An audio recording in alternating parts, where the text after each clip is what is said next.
podcast. So, okay. 1, 2, 3.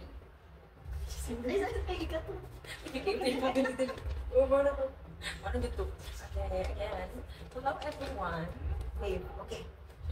Hello everyone. So hello to our viewers and our listeners. This is another session of podcast with Triple N.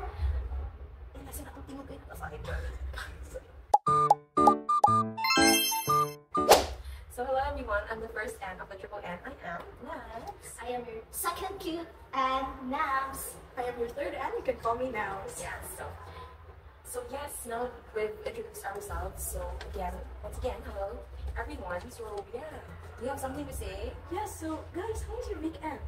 Well, it was a weekend well spent because after all the stressful days, I finally went to our province and enjoyed the sunset there. So upon enjoying the sunset, I realized that it would be great to spend the day reading this book. So there is this one short story that really caught my attention, and it is entitled Generations by Nochka Rasta. So guys, are you interested to hear the story? No, next question. Cut. Yes, cut. Dapat guys, your questions. So yes, I read it, but I forgot how it went. So I believe that you, Marielle, or the second N, si Nabs, is very knowledgeable about it since you're very enthusiastic. Yes. Okay, so How it went? Like, uso mo siya. Uso mo first ang ito sa story. So, the story started with Old Salo. Old Salo always mumbles about everything. He often reads stories or follow the song from east to west. He often talks about the road, the coast, the harvest, and all. So, Old Salo here lives with his family, his son, his daughter-in-law, and his grandchildren. So, mind you guys, Old Salo is a forgetful person. Like, he always forgets. Old Salo is old. I'm like, of course he is Chinese. So he's forgetful. Yes, since he's old enough to, experience forget. things. Anyway. Okay, so Old Salo is a forgetful person. So actually, there was this scenario where his wife suffered from a chest pain rather. So unfortunately, she died.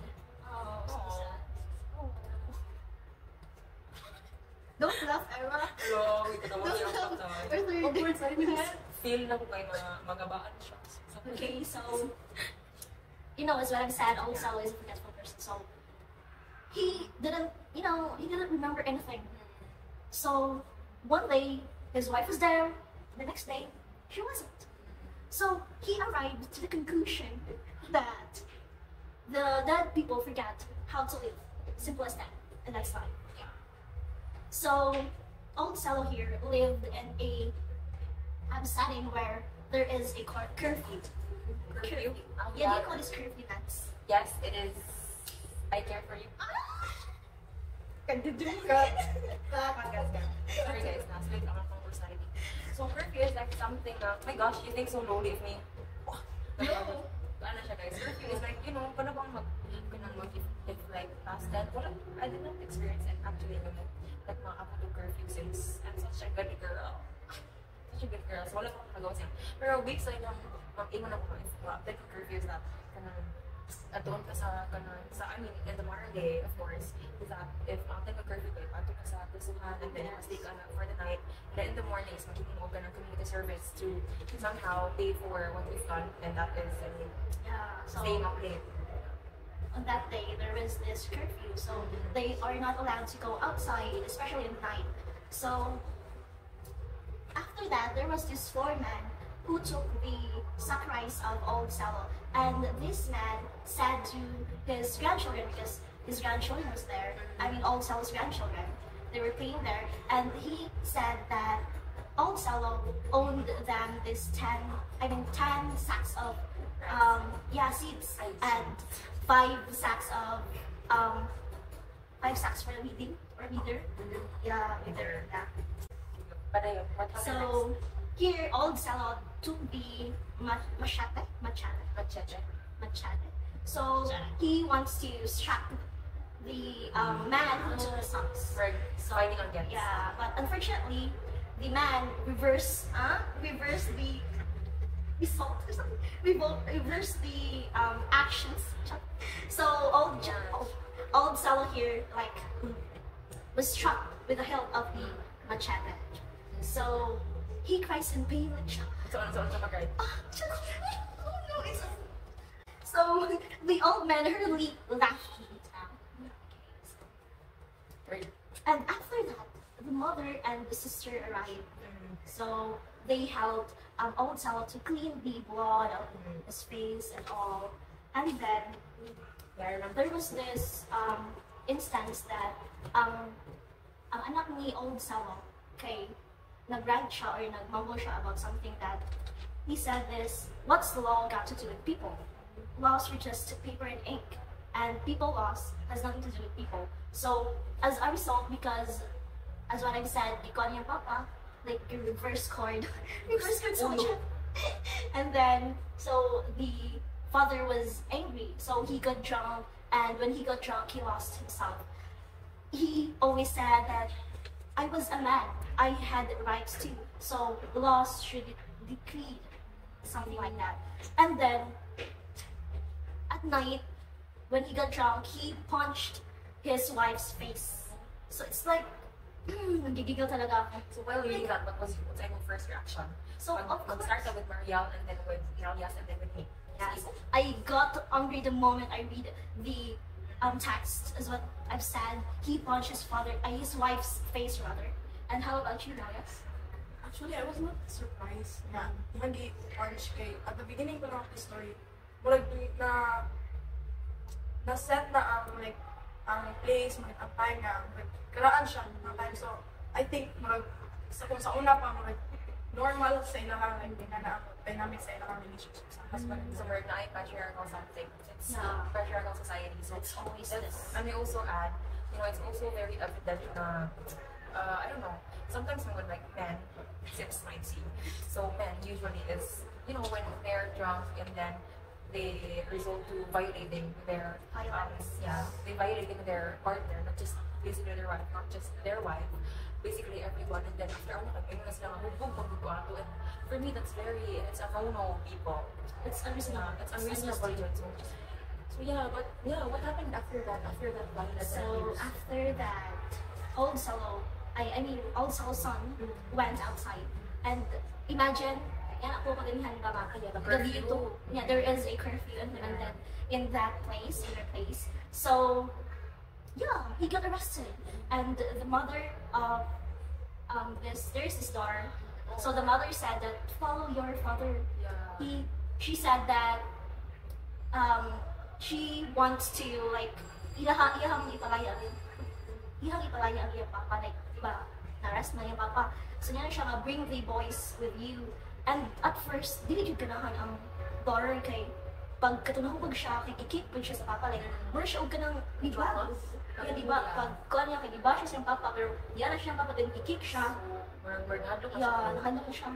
And like, nana siya nga, why would I? Something like that. Iyan akong hurt. Something like that. Tapos, di ba nung ako man siyang, ako man siyang apaso.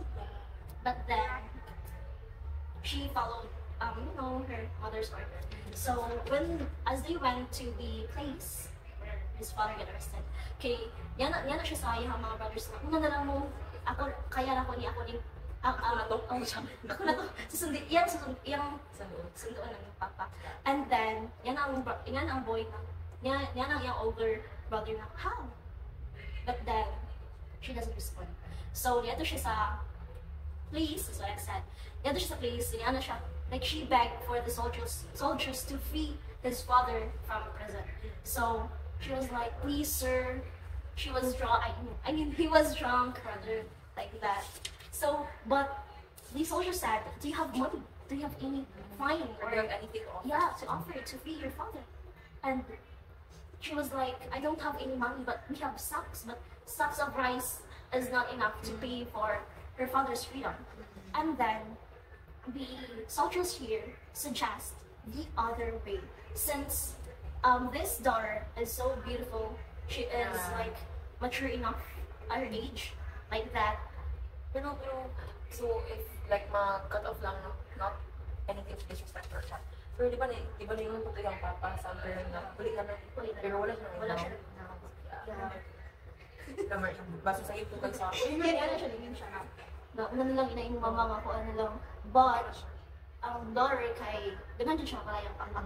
Like, mama nag-ingon siya mama. yeah, why So, without any choice, na-force na lang ang daughter to do the other way with the soldiers. And it was like something na makalagot kini ano ang soldiers na you're lucky we're just four. kaya na dyan And OMG, like, it's like she offers herself rather, to the man just to free her father from prison. and that statement itself makaingon pa maka-raise your brows for us in this generation so a woman should be thankful kay upat ra mo and then with their ego or dili mo kasi sila ganahan yun sila katulong sila I mean most of the men I mean kaya dili mo kasi sila ganahan yun sila katulong sa potential sa kababayan that they would say la regilas na kayo pa soldier mo if na ako dito nga time ngayon ko nga it's not giving But in that time, ang good case, sila magod ang pagkari-hari. Ilahad yung rules, their words, kay imagine ang powerful since they're soldiers at that time. So, after that, truth to what the sergeant or soldier said, gipalaya na yung papa. Like, they freed her father and all. And then, the daughter waited for her father. She wears this scarf around her head. And then, papa kanayon na, nagnusa ka diri, ano siya, naghuwat yung I'm waiting. And then, the father here saw the left bruises on her left thigh. And, nakaanong papa waited. Like, ano nga tayo, na idea yung papa. Ngayon nakalaya siya na yun. Yung anong na yung bruises sa, Nakadungog na dito siya. Like, Oo, nakadungog siya. Awake na siya, wala siya may matutod. But wala siya. wala rin yung gimay. So, na siya idea here na the other way ang i-pay sa yung daughter. But then, he turns a blind eye. Like, he just said, let's go. So, here, the climax reached its peak when katong italikod ang iyong papa, she smashed her father's skull, something like that. And then, of course, na yung mga blood was hurt. And then, after that, the older brother kay niyadto nila, and then nakakita siya na, there was no other person to kill man sa mga soldiers. So, nagtuwang brother here na ang mga soldiers ang nagpatay sa papa. Pero, sa wala pa na, kaya na ang paghumanog ka ng pukpok sa katong daughter, sa skull siyang papa, kaya na siya nga, I had rights too. So, di ba yan naman kapag ato nga, like, ang men had rights. Mao man dyan na ang pagsauna nga man, kaya men yun ang their rules of yeah. So, nasa like, ang man kay na power. But here, pag ano niya sa skull, pag pukpok niya sa ulo siyang papa, kaya siya, I had rights. And after that, the boy arrived. Her brother arrived, and the brother thinks that ang katong soldier ang nagpatay sa iyang papa. But then, it's her all along. But maybe, ay, nga ba sa interpretation? So wala siya kay Bao ang Yeah. So the old boy said, let's tell our mother, but first, let's bath to the canal. So, ang kanina tayong kay ilang kanal, limpyo man kay lahi pa ng tagal. Kaya nga, limpyo man yun, nag-bath man sila, take a bath man sila, limpyo lang, wash man sila. Nag-go ka ayo ya. Pero ito matayong garo kayo. Wala pa solutions. Wala Limpyo pa. pa, It's ano the same sila past condition. Pero, So, yeah, if makaano ko ba, it's actually a good thing we're doing this right now because at first, I thought, no, wala dyan naman tayo papa. And then the blood on her skirt was from the virginizing her. Muna ako interpretation at first. And then I heard all your explanations mo. Oh, kita mo na, di pa tayo sa girl lang yung papa. It's so enlightening. So, guys, please like and subscribe to our podcast. yeah, because there is this text there that yan ang young brother na let's tell our mother will find someone else. So we're makita naghapon na tumama something like that. And then after to the other side of the story, the mother here tries to have a conversation with old Cello, but then old Cello ignores her. Nonchalant na yun. Pero si OA, si mama lang mo hindi. And yung mama kanipaks na siya kay And so the mother here saw her children and waved to them. And she thought that they were free.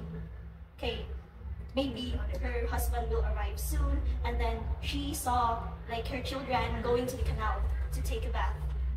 And as always, all Stella's mama. So, yeah. Okay guys, Yeah, yeah. actually that was the end of the story. So upon hearing the story, what is your observation? Third and Okay, so it's my turn, right? Yes, after pala kami minutes? After 19 minutes of We only silence. have 1 minute for the observation and and then another interpretation. 30 seconds, 30 seconds for the 30 seconds for me. Sa, kanya, 1 second, para sa application. So yeah, what are your Okay, observations so and dynamics? in terms of like the time first, like the setting, I think this happened like a long time ago. Kay soldiers pa like nangibabaw sa ilang system, and then ang men ra ang may rights pa ato. So medyo oppressed pa ang women through the fire. and then Correct. sa place, and then sa place kay I think this was situated sa kanang like province area kay there was canal, and then kanang like feel naman I feel like Sack of Ang rice. farm yeah, oh yeah, farm side. So, and then, yes, sa law nila kay, there was inequality to like, ang men jud ang superior. So, and then, when it comes to the family dynamics, I just want to start off with Salo and his wife. Although, gamay lang exposure sa iyang wife ato, but like, murag nagkuan siya nga, ato nag-start ang generational trauma ni guys. Kanang iyang wife was very martyr, like, mura siya, si Salo kay mura siya appeals na murag fraternity ba ito kaya nasa ising niya. Yeah, sa Nasa katulian. sa siya ito man. Basta naisip, I remember na kanang from, nung ako na yung, ay mo, kuan kung sikat ko na time, or like, I will read this time, pero wala na tabu. Then, at that time, murag, importante kang selo ang katong iyang murag ka-brotherhood ni. And then, murag scared si kaning wife, usan lang siya namin. Ang wife ni Selo kay, ang murag scared for his safety. Kay murag, ang may nga nabiya, so ano kay murag, yeah, kay murag, siguro against sa kanang society, kuan. And then, try to ni ko ano, ipatangtang ang isin niya. Like, ano murag, tatakpan niya. Kanya, di, padung na to like, scrape motor sa ni Selo yung skin. But then, murag nakawala na siya na parang nakawala na siya sa mga memories sa iyang brotherhood. And then, nagduduwa siya, and then walang higinayon. Sumot ang clear sword ay yung wife sa, like, katong nag-init ang coin, and then di-ana siya po, nakangtang Sige, ano, may siya yung panig. And then, nasukot pa si Salo to sa iyang wife. So, murag ilang dynamic ba kay kanang, like, sa una nga typical na husband and wife, ang wife ay, very, kuwan ka siya, like, kanang very martyr, kanang, bisag, unsa, like, siguro not a good husband dito si Salo. Not even a good father. And then, kanang stay yapon, so, was toxic, pero kanang, sa unang ingatan.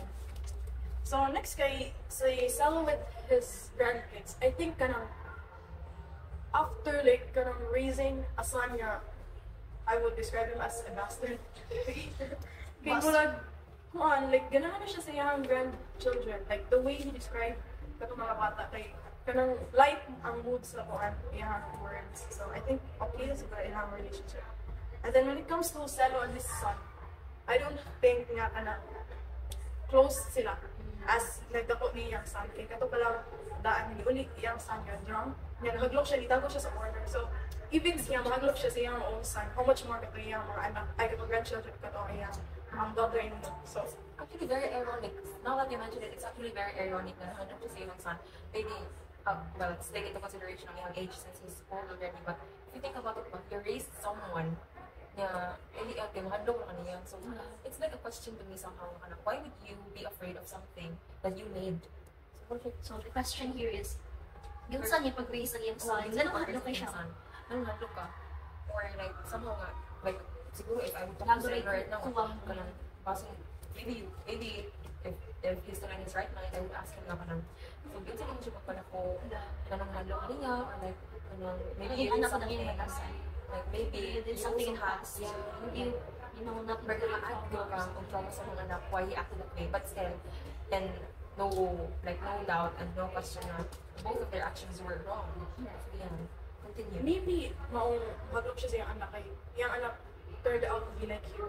Okay, moving on, in connection to kanang kuan, they noticed that daughter-in-law and son is kay very kanang toxic sa very martyr ang kuan, just like sa katong may tabong is alon sa iyang wives. Maybe di mo siguro like medyo afraid siya sa iyang anak kay pariyaman sila.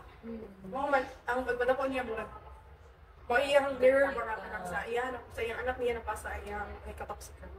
And then mo siya very martyr, murag napasa niya kun ang kuan kanang trauma, like siguro ang nahatag na trauma ni Stelo sa iyang anak, napasa sa iyang anak sa iyang asawa. At kung beat yan niya yung and then when it comes to the daughter-in-law na children, kay kanang ironic siya kay at first, ngayon ko nga, caring mother siya sa iyang anak. Katong maligo sa kanal iyang daughter, kay pakulugan niya sa iyang son for kanang safety. And then katong isuko niya o kanong pa-check on the daughter's father, drunk, kay iya sa gipakuyo niya like 2 sons. So kanang malay ka nga kanang she cared for her children, she loved her children.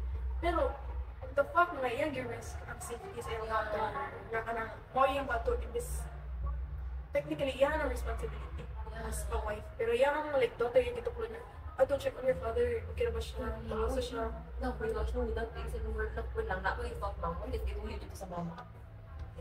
Pero that's a question, I mean, that's a question. That's a question for myself. That's a question for our readers and listeners ng mga, what if it sa iyong mama because she knows But if what she will knows, happen? if she knows That's na contradictory to what himuon sa we daughter ang everything para magawa sa iyong papa. Yeah, Kaya wala siya ihatag ang kwento. Hindi ka sa place. Wala sa pagawa sa papa. In connection to that, hindi na, like kanang lang. Oh, like what if lang, like during nga iyan dito yung kay she knows at saying like tabo. Katong time na pauli na siya father and daughter, kay yung kanang kung naibawan niya na process, so dali na mga nakapulong niya na, ay okay, kanang lain din ang wait yung bihuwa, ay lain din ang wait yung magkasama. And then, natuloy, like, parts ako ang iniinom ko nga kanang, na siya, na-urge, kaning fathers and other, na-urge nga, impulse to tell her how he had first met her mother.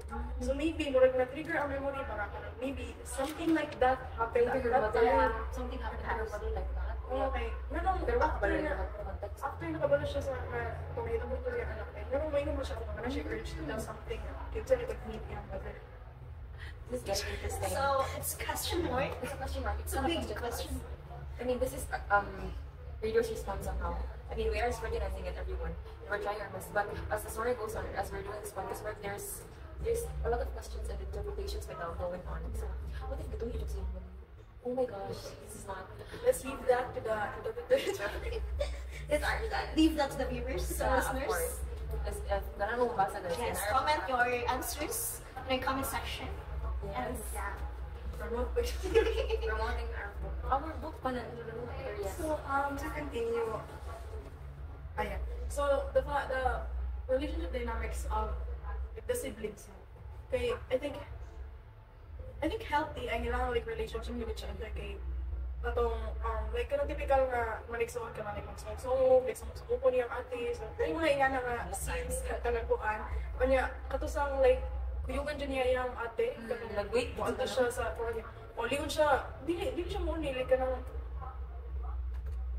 like na she cares sa iyang ate despite may family kay very gubog ka ay very kuan ang relationship sa at least man lang kanang siblings kay care for each other. So when it comes to kanang siblings and brother, I think napasa gyapon ni sa anak ni Selo ang like trauma nga gihatag sa niya kay iyang anak mismo like maglok sa ilang father. Like iyang daughter dili ganahan to check sa iyang father if like kanang makauli ba okay na nindakpan na to sa curfew. Like ina na ba nga kanang sakitan mismo sa father ang iyang anak. So I don't think na it's like a good like father and children relationship. Okay. Ang tendency ng anak ay mapasar gyapon like dili ma-break ang katong trauma nga gihatag from Selo down to his son and then down to his like grandchildren. So paday gyud ko ni anak like mismo ang anak ni Selo kay wala niya gi-cut pa lang sa iyang time mismo ang tungod trauma. But I refuse to believe na mapasa pa sa newer generation. That's under our interpretation right now. Bakit ako siya Yeah. Yes. So yes, what siya? What's your interpretation? So yeah, connection lang sa katong so mag-interpret na guys. So the connection no, I would refuse to say and magpadayon yung generational trauma sa children. Why? Because as you've said, no, as our observation no, there's a good relationship between the children, between the siblings. So I would suppose na the woman or like the sister was a symbol of breaking through. And the children was a symbol of breaking through that generational trauma. Kaya feel lang ito like by smashing her father's head, that was the time when I don't want this anymore. So I want to break free. Like I have rights to. So the girl refused to stay with that generational trauma, that cycle of trauma. So and sa children who like sa brothers where they truly cared for each other, since good man tayo ng relationship and all of that. So but there's still something there's still hope of change, maybe, of dismantling of the system, sort of. I mean, it's not sort of, it's really there, that urge to break something that's breaking them. So, or muna siya. Yes, Insert. break something I breaking want them. to break free. Grabe. Oh, mana tong podcast ni isa lang na itong kanta. Ay, wala nilagay na hindi pataas. Kaya basi makulihan ako sa sarili. So anyway, going back. So yeah, so these are my interpretations na. So let's take it symbol by symbol. So I would say na, again, after naman yung balik-balik or like passing, although it's in passing na kaya I would say no, the old Salo, the father, and the soldiers were a symbol of patriarchal society. Something na they feel so superior at that time. I mean, even now, but less than before it's very observable bitaw sa kung saan patasan sa usa ka laki. They're very superior, feeling superior, na superiority complex and all of that sort. Pero mo ko maingon no, they are a symbol of patriarchal society and something na where may pinaglalaban, may pinaglalaban sila sa buhay ang mga laki na time. And then, ang next is soldiers. Other than the patriarchal society, they were also a symbol of colonialism. So, makainom gyapon ta since lugay naman siya ng word ang gyapon ang tanong ko. Pero if you relate to siya sa modern world, kay mura dito sila kanang sharks, loan sharks. Kasi yung mga loan sharks, na hindi ka makabayad kay kanang grabe kayo sila o kanang way of torturing you just for you to pay your debt. So, mura sila still that's colonialism. That although I will just keep this short though, so although it was like set a long time ago, these symbols and interpretations still occur today in the modern world, but maybe in different clothing. So yeah, as I said earlier, the soldiers, the colonialism, maybe they were soldiers before, but now they are normal people, but they're still hurting others. And then there's still generational trauma right now. It's happening. And usually you can meet sa pagano. I don't know why. So very, it's a feministic approach. And then next is, I want to like highlight on the constant itong sige mo kanang let's just hold on. Kasi karaghan naman siya ng hold on. And then ako gibot ng lyric it posits us to reflect and not just to wait. Na, I don't know, sa iyo mo more contradictory siya ba? Kung sige ingon ang kanang mga characters na hold on lang naging kaya lang natin all of that. That's toxic positivity for me. But what if hindi na mo kaya? What mo So, like, ilang di allow ko ang mga betabo lang ko. Ma-surpass na ito ni yung bulag ba yun ang kanan, pero bulag ikaw na ilang form of holding on. So I would interpret that as something so toxic. If you put that in today's context, that's so toxic to hold on because sometimes if it's hurting you too much or it's causing you too much pain, what's the point of holding on if you can just let go? I like that girl. So yeah, all na siya. And other than that, ikatong sa woman symbol of they are ang katong sister I mean na as I've said earlier, she's breaking through that cycle of trauma, and then where she was a symbol also of re-evaluation of our patriarchal system. Somehow, she wants to be different and make a difference. I like Naruto guys. You're gonna do the highlight. Stop, it's just me. So, yeah, then those are my interpretations of mga characters and sa hitabo nila. Yeah, how do we apply these interpretations and observations in our daily life? Should I start with you? Let's start with me. Yes, your forever starts with me. and Single ko guys. Thailand. So, my application, I would advise na, yeah, in relation to the generational trauma experienced by women, no? If you want to, I forgot what I was about to say. So, ito ang nasa script guys. Wala script guys, these are just our books. So, like, ang akong application ng ano kay in relations niya, related siya sa akin. Last akong naging about women. Because women in the story was seen as someone who will give way, who will sacrifice, who will do something just to gain something for other people and not for themselves. You're selfless. Yeah. Selfless kayong women, martyr, very masochista. They will do everything for the family to still, or like to still in the, yeah. Even now, hindi na nagyan siya. So yeah, so since we are all aware na it's still happening now, I would advise all of our women out there to not sell yourself so low. You are worthy of something so great. So yeah, don't stop it. Yeah, you are worthy of something so great, and it's not pain. It's not about feeling hurt over someone or losing yourself in the process of gaining something. No, in the end, maka-hurt rin mo. So yeah, I'm focusing more on the worthy of women right now, and yeah, valuing yourself. Not just in women, but valuing yourself overall. Generally, valuing yourself. How about you? So for me, Yes. if I were the mother, no, in the story, like, kabalaman ko nga, may atong hitabo if ever nga, like, wala dito yung gihatag naman nila. So, I want to, like, kanang, ako na lang ang want to dito, or instead of hurting my kids or hurting their future, kay, if once with, like, kato kay, ako yung virginity and all, kay, mura na kung ilang future kay, but, and I don't want that to my future kids, like that. That's good. So, referring to the abuse, kay, as what you've said, martyr kayo, mama, so, like, why would you? I mean, guys, like, di rin maging siya healthy sa environment, sa kids. Like, for example, like, makita nila mahanap, sinupagay, nga na nila yung tanan, so, di rin siya healthy sa environment sa kids, and I would like that to stop. Like, I can mag-focus more on that sa modern day, kay seek help from the government, from others, or like, kung ano lang yun, like, mag-awi na lang yun, like, magbuwag na lang yun me if ever niya yung naman day ang bana kay, why would you hold on something maka-hurt ni mas yung said, kay, makakatukan ang mga kids, ang mga children, and all.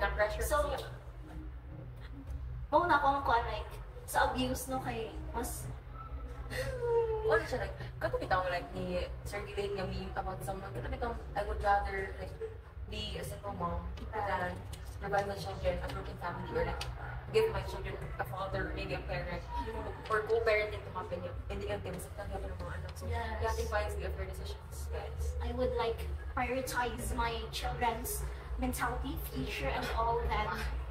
And as a mother, I will also sacrifice, like, pwede naman like, magbuwag na lang yun, then I can provide to them, something like that. And we need that to happen. Okay, we need help from the government also, from people. So, government, do your thing. Wow!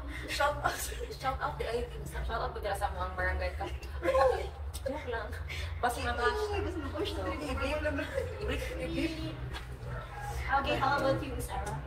So, nag-give mo ba bring on this application sa wife, no? So, ang ako na is about sa son ni Sally. Which we could promote ano yung Man. I think Julie could have done something para like, sa iya ko lang daan, mag-break na, like, trauma. But, wala, though wala gi-stay sa story, but like, wala gi-stay, wala siya. So, kanang like, kanang wala ka na at least ni try to change the ways niya. Kung saan siya, nagipatapos siya, kuhan niya, muna siya nagpasa, luckily lang niya, yung kuhan niya, yung mga anak, like, kanang, wala ni grow up dito sa mga, like, kanang wala sa ilaha. Means I But like like, if I were him ba, like, siguro, like, kung sa ako na mismo, if nakadawat ko, like, nga na treatment, like, dili, maayo mapagkuhan sa parents, siguro ko nang i-end ako siya sa ako ang pagaling. Like, I wouldn't, like, pass the chain sa, if, like, I chose to have children, ako, ihatag pa dyan nila, like, I know, I You know know the firsthand, burden. like, unsa, and so, unsa ang, like, experience, unsa kasakit, like, nga na ang parents, and then, I would choose pa dyan to pass It's okay. someone, so, like, ang application lang, like, maka-experience ka of bad things in life. ayaw ipasa sa lain. Yeah. So end it sa imo ka galing. Like fix it sa Yeah. within yourself. So yeah, let's point that out in our title, generations. So if you Yes. want to make the next generations better, make the generation now the best that it can ever be. Ay, to. Title. Ito. Generation. Mga natigang akong thumbnail. Charis. So yeah, so like let's add something para malisin na natin mag-himog subtitle. para add lang siya guys sa overall mga kanang ano. Kanang sa usa ka inahan. Isip usa ka inahan. Mana mag-subtitle na tayo. Isip usa ka inahan. Dili ka ang imong mga anak dili makapilig ilhang kaguling amahan o makapilig ilhang ginikanan. Pero kung ikaw mapili yung naging magkapika sa kinabuhi. Half of your life, Shanice. So, ikaw makapili yung kapika sa kong kinabuhi. Piliya ang sa katao nga, kaya mahimong amahan o mahimong partner yung sa kinabuhi ka. Dili lang kapasakitan. Or like, they can treat you better bitaw. So, yeah. I know I can treat you. Oh, mana to ang podcast. So yeah, like yeah, again, it's relating to the title of the short story, no? It's about the generation, no? It's the passage of time. It shows us how, and is still happening ang katong mga panghitabo, although in different clothing, in different subjects, yeah, in different era, in different images and visions of life and different walks of life, but still, again, the generations you're in are full of problems and aim to not pass that problems into the next generations. So, and #generational trauma. So, be with me, #and generational trauma. Generation. Grabe na sa And mga na yun. ha. 1, 2, 3, go. And generational trauma. Yes. So, yeah. Thank you for that, everyone. So this is the end of our podcast session. Once again, this is podcast with Triple N. So yes, everyone, thank you for watching and thank you for listening. Goodbye. Transition. Yes, it's done. 50 minutes. Uy, look